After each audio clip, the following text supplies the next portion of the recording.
Mazda cx7 hard starting diagnosis.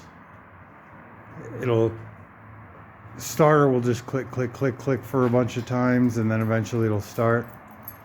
And it looks like the problem is just right here on the battery. This negative terminal should not be hand loose like that. That'll cause connection issues. Positive is nice and tight, but the negative is actually the most important connection.